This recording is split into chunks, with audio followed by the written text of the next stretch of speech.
tu écoutes la parole, plus tu médites la parole, plus tu déclares la parole, et la parole de Dieu agit en toi. Alléluia. Et la parole de Dieu est en train de te transformer. Quand j'ai demandé à Saint-Esprit, tu m'as donné le ministère de puissance de délivrance, mais apprends-moi à délivrer. Bien-aimé le Seigneur, il m'a répondu, c'est la parole qui délivre. Alléluia. Quand on prie, bien-aimé, la délivrance, c'est étape par étape. Si tu médites la parole, quand nous chantons, Dieu nous délivre. Donc, quand toi, ton cœur, tu ne veux pas ouvrir ton cœur, la parole de Dieu ne peut pas jaillir en toi, ne peut pas te faire du bien, ne peut pas délivrer ton cœur parce que c'est comme une bouteille qui est fermée et tu ne peux pas changer. Alléluia. Amen. Mais, bien aimé, si tu ouvres ton cœur à ton Dieu, et la parole de Dieu va faire les effets dans ton âme. Ton âme va changer. Parce que dans notre âme, il y a aussi beaucoup de blessures intérieures. Alléluia. Et le blessure intérieur, la puissance de la parole qui guérit, il va guérir tous les blessures intérieures. Notre âme qui est malade, il n'y a que la parole de Dieu qui peut guérir cette maladie. Les médecins ne peuvent pas guérir cette maladie de l'âme. Mais il n'y a que Jésus qui guérit cette maladie. Amen. Alléluia. Amen. Jacques chapitre 1, verset 18 nous dit, il nous a engendrés selon sa volonté, par la parole de vérité, afin que nous soyons, en quelque sorte, les prémices de ces créatures. Je recommence, Jacques chapitre 1, verset 18. Je vais commencer quand même à verset 17. Toute grâce excellente et tout don parfait descend du haut du Père de lumière, chez lequel il n'y a ni changement, ni ombre de variation. Il nous a engendrés selon sa volonté, par la parole de vérité, afin que nous soyons en quelque sorte les prémices de ces créatures. Bien-aimés, nous sommes de la famille de Dieu. Alléluia. Amen. Nous sommes de la famille de Dieu. Il nous a engendrés. Nous sommes les petits frères et les petites sœurs de Jésus. Alléluia. Amen. Jésus a donné sa vie pour nous racheter. Il nous a racheté à un grand prix, n'est-ce pas? Amen. Et on est ses petits frères. On est ses petites sœurs. Et notre vie ne nous appartient plus. Alléluia. Amen. Alléluia. Amen. Notre vie appartient à Jésus. C'est pour cela, par la parole vivante et permanente de Dieu, la parole de Dieu est aussi une source de grâce. La parole de Dieu est aussi une source de grâce, de puissance et de révélation. Révélation, comme j'ai dit tout à l'heure, Réma. Grâce à laquelle les croyants grandissent dans la foi et dans leur engagement envers Jésus-Christ. Bien aimé, la parole de Dieu est aussi une source de grâce. Nous vivons le temps de la grâce, n'est-ce pas? Alléluia. C'est nous qui portons Jésus. Alléluia. Amen. Notre corps, c'est le temple du Saint-Esprit. Donc la parole de Dieu est aussi une source de grâce, de puissance, de révélation, grâce à laquelle les croyants grandissent par la foi et dans leur engagement envers Jésus-Christ. Nous avons la parole de Dieu. Nous grandissons par la foi. La parole de Dieu. Lui-même, il a dit, sans la foi, il est impossible de lui être agréable. Amen. Alléluia. Amen. Sans la foi, il est impossible de lui être agréable. Donc la parole de Dieu est aussi une source de grâce, de puissance, de révélation comme Réma, grâce à laquelle les croyants grandissent dans la foi et dans leur engagement envers Jésus-Christ. Et tu vois que ta vie change. Tu crois à ce qui est impossible, mais toi tu crois que c'est possible. Dieu va agir. Alléluia.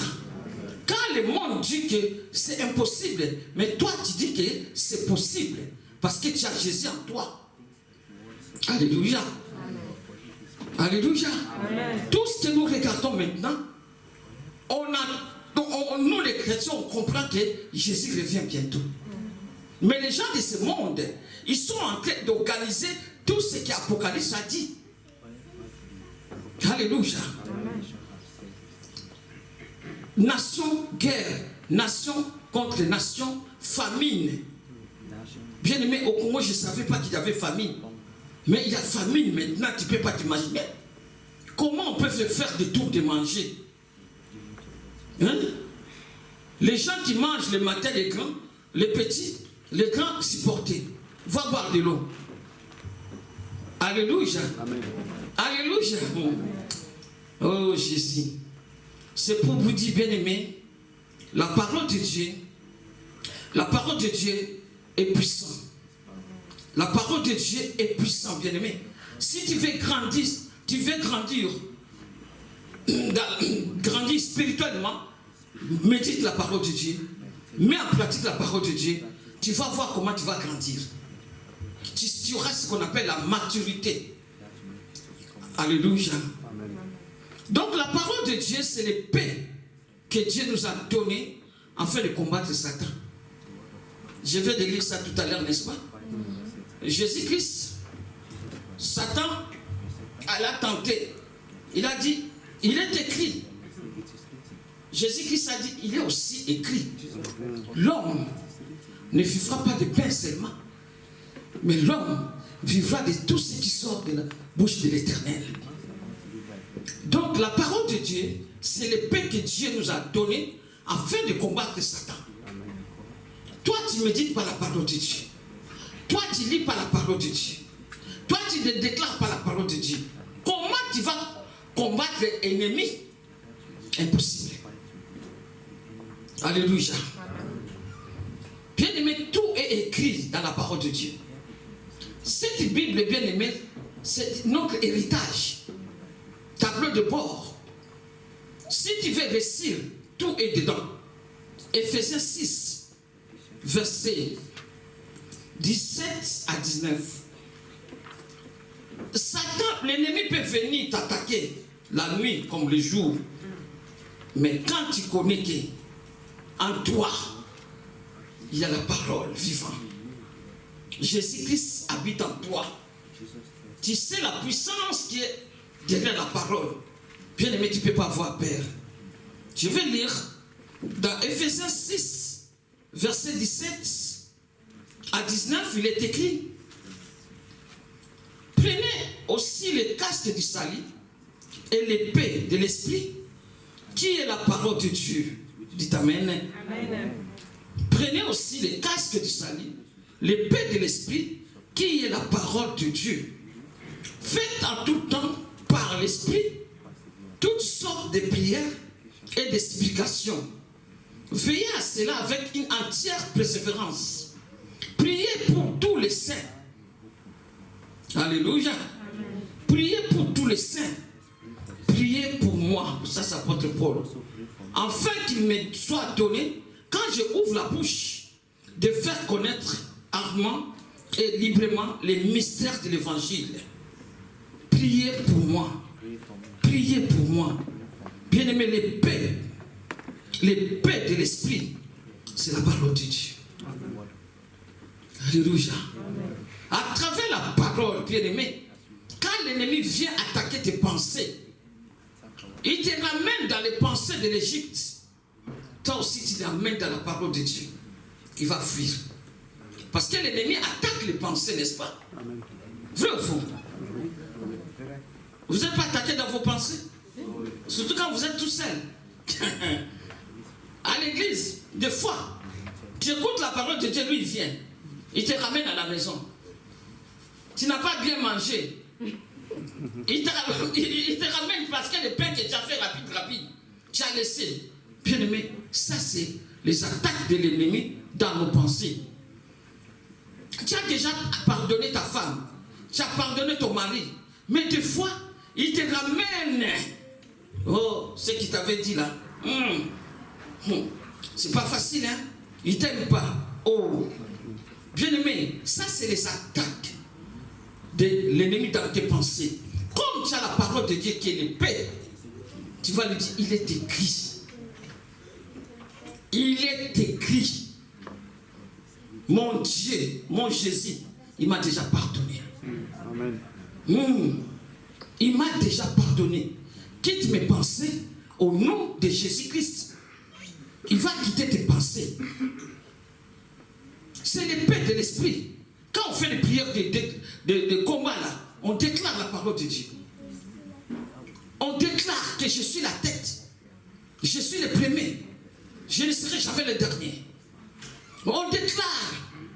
Il nous a donné le pouvoir, l'autorité de marcher sur la tête des serpents, sur la tête des scorpions. Rien ne pourra me nuire. Quitte-moi au nom de Jésus-Christ. Libère ma vie au nom de Jésus-Christ. Libère-moi toujours dans la parole de Dieu. C'est une épée. C'est une épée. Alléluia. C'est pour cela, les croyants sont appelés à proclamer la parole de Dieu partout où ils vont. Bien-aimé, partout où tu vas, proclame la parole de Dieu. Des fois, tu as raté les trains. C'est Dieu qui a permis de rater ce train-là. Tu dis, ouais, tout concourt au bien de ceux qui aiment Dieu. Je vais prendre notre train. Tu as raté l'avion. Tout concourt. Bien aimé, tu peux pleurer. Tu ne vas pas monter dans l'avion. C'est parti, c'est parti. Tu peux murmurer. Mais Dieu te dit, les croyants sont appelés à proclamer la parole de Dieu partout où ils vont. Alléluia. Dans le livre de Actes chapitre 8, verset 4. Actes chapitre 8, verset 4. Il nous attend proclamer, déclarer. Quand tu déclares, quand tu proclames, il agit. C'est pour cela, notre thème, il a envoyé la parole les guérit. Actes chapitre 8, verset 4, je lis la parole de Dieu au nom de Jésus-Christ. Ceux qui avaient été dispersés allaient de lieu en lieu, annonçant la bonne nouvelle de la parole. Alléluia. Ceux qui avaient été dispersés allaient de lieu en lieu, annonçant la bonne nouvelle de la parole. Philippe était descendu sur une ville de Samarie, prêchant le Christ. Et le foule tout entière était attentif à ce que disait Philippe lorsqu'il apprit et virent les miracles qu'il faisait. Et les esprits impurs, les miracles, les délivrances que Dieu opérait à travers sa parole. Bien-aimés, ils ont donné leur vie au Seigneur. Alléluia. Alléluia. C'est ça la puissance de la parole de Dieu. Dieu nous appelle d'être attentifs. Le temps est mauvais. Alléluia. C'est pour cela que je vous ai parlé tout à l'heure. Je voulais expliquer Réma et Logos. Nous, les chrétiens d'aujourd'hui, c'est dommage. Il y a une vidéo qu'on vient de m'envoyer. Bien aimé, tout le monde que Dieu envoie, si Jésus revient maintenant, bien aimé, peut-être 10% seulement des chrétiens qui vont partir. Ah! Pourquoi ils ont toujours, tout le monde là, ils ont le même langage? 10% qui vont partir. 90% des chrétiens vont rester. Il faut se demander pourquoi. Est-ce que vous croyez à la puissance de la parole? Est-ce que vous mettez la parole de Dieu en pratique? Les chrétiens de Béret, bien aimés, la Bible, ils examinaient tout. Ils reçurent la parole comme Réma, avec beaucoup d'empressement, n'est-ce pas? Avec beaucoup de chaleur.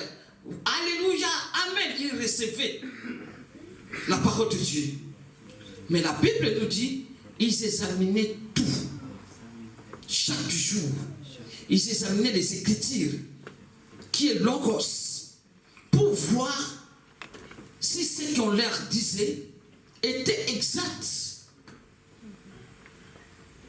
Comme vous ne voulez pas examiner, comme vous ne voulez pas méditer, comment tu vas réussir?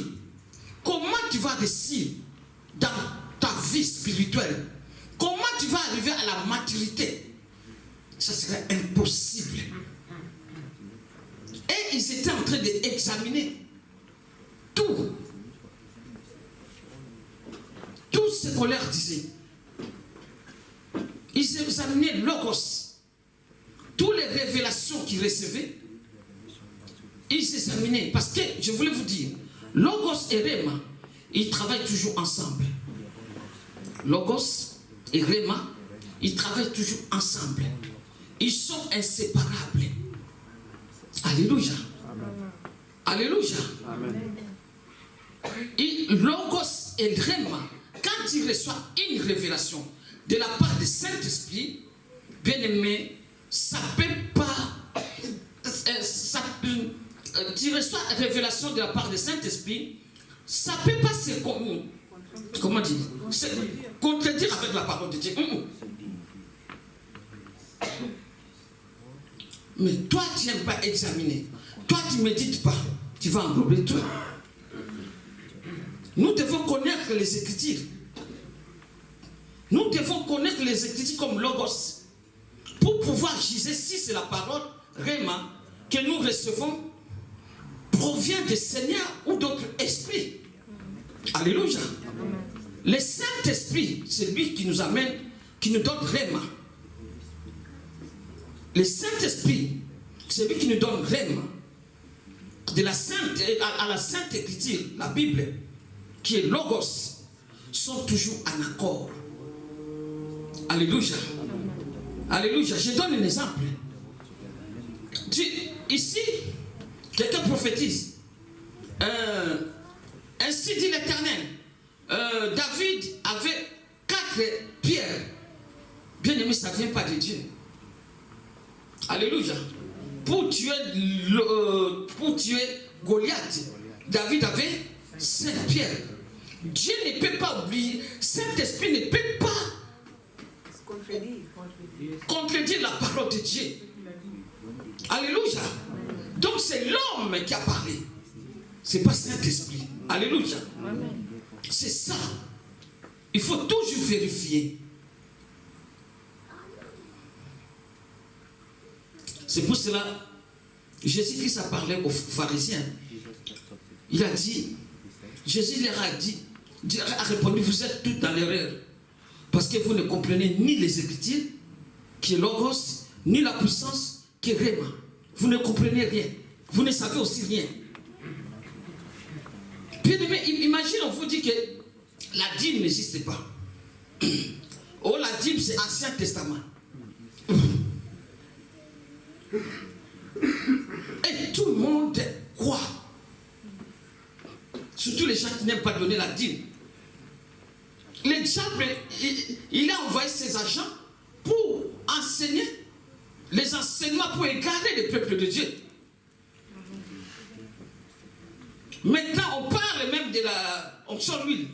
On parle de beaucoup de choses. Et ancien et nouveau. Mais si on dit que La Bible, on parle de l'Ancien Testament. Donc on ne peut pas dire que nous sommes la tête. Parce que c'est l'Ancien Testament. Alléluia. Lui, il a dit à Josué, je suis mort. Nul ne tiendra devant toi tant que tu vivras. Maintenant, c'est l'Ancien Testament. On fait comment? On coupe. On reste seulement avec le Nouveau Testament. Non. Genèse, Apocalypse, c'est la parole inspirée. Alléluia.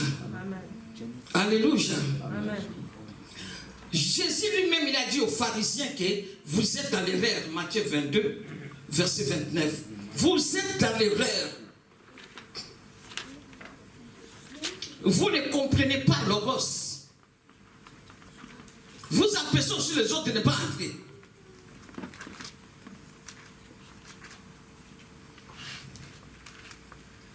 Matthieu 22, verset 29. Quelqu'un peut nous lire? Jésus qui s'accomplit, les pharisiens. Ils étaient dans les coutumes. Ils voulaient mélanger coutume et la parole révélée. Matthieu 22, verset 29. Je lis la parole de Dieu au nom de Jésus. Amen. Amen. Matthieu 22, verset 29. Amen. Jésus leur répondit, vous êtes dans l'erreur parce que vous ne connaissez ni les Écritures, ni la puissance de Dieu. Amen. Amen. Amen. C'est Jésus qui a dit aux pharisiens. Il a dit aux pharisiens, vous êtes dans l'erreur. Parce que vous ne comprenez ni les Écritures, ni la puissance de Dieu. Donc l'ennemi a envoyé ses serviteurs pour égarer beaucoup des enfants de Dieu. À travers l'Internet, à travers les enseignements. Si tu n'es pas mûr, arrête. Mais si tu es mûr, vas-y. Tu sauras, ça c'est la vérité, ça c'est pas la parole inspirée. Alléluia. Amen. Alléluia. Amen. Parce que l'ennemi sait que Jésus revient bientôt. Et tout le monde qui sont montés, Jésus a dit, va dire, nous les pasteurs, au lieu de vous prêcher la parole de Dieu, on vous prêche pour vous faire plaisir. Mariage, des enfants. En Afrique, on parle beaucoup de voyage.